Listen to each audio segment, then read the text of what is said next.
years ago was greatly stirred by the recognition of apathy in my life towards God's calling to go and serve the least of these.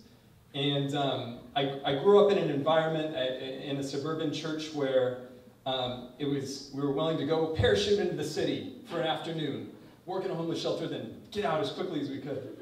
And in college, I had some real eye-opening opportunities. I was able to travel a little bit and spend quite a bit of time in Cairo, Egypt, with Sudanese refugees in particular. And the scriptures really came alive for me there, where Christ is calling us to reach out to the widow, the orphan, the immigrant.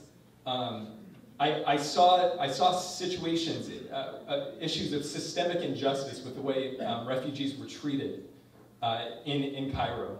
And I came back and I said, you know, up to that point I didn't know quite what I wanted to do with my life, but I decided that law was going to be the direction that I would take to try to be a better advocate, to be willing to intercede. And my desire was to go places that others weren't willing to go. I didn't have to be the smartest, I didn't have to be the best lawyer. I had to be committed to people and places and causes that the rest of the world isn't so quick to take on themselves.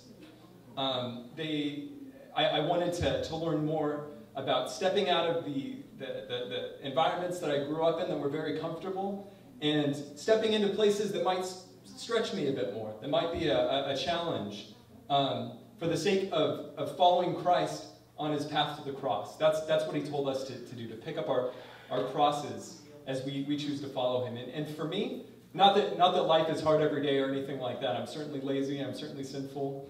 But these are my aspirations. This is what put me on this track that I'm on. And my goodness, it's been amazing coming to Philadelphia. My wife and I, we came for graduate school, for law school, and just passing the bar and having this opportunity to live in the community. We live just about 3 blocks away, to work in this office right next door, to attend church here, to see the amazing transformations happening in Hunting Park. I've been blessed so immensely by being here. And I really believe, I'm going to wrap this up, I really believe that our mission isn't to consolidate ourselves in staff attorney positions, even though I'm a staff attorney with the organization. That's not what we want to do. That's not what we do. We want to create opportunities for others to come in and be blessed the same way we have. And Pete, I know his story tracks mine in similar ways of being out in the country, out in the suburbs, and making a decision to relocate because we saw God at work and we wanted to be a part of that. And so part of what we want to do is encourage those of you that are outside to come in and benefit and be ministered to and grow and have lots of opportunities for God to stretch you, to move in your life. We want to have a way for you to use your unique abilities as lawyers to step into the gap and advocate and be that difference for people that can really use the assistance. And let me just say, for people that are in the neighborhood, I'm seeing lots of familiar faces from church. You're an immense blessing to us. We love you. We want to be with you. That's why we've made the transition. And I say we as outsiders still. What we want to do is get to the point where we aren't saying we anymore. We want to say, these are our problems, that we're walking with you, that we're in solidarity with you. So I'm extremely excited to be here. I'm excited about some of the things we're doing, reaching out to law students.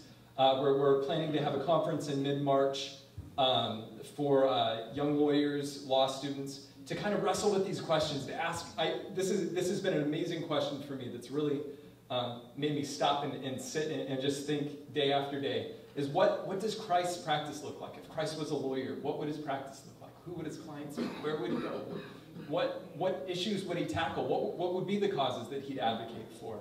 And that's been really helpful for me in reprioritizing and in choosing the path that I believe that God's already laid out for me instead of something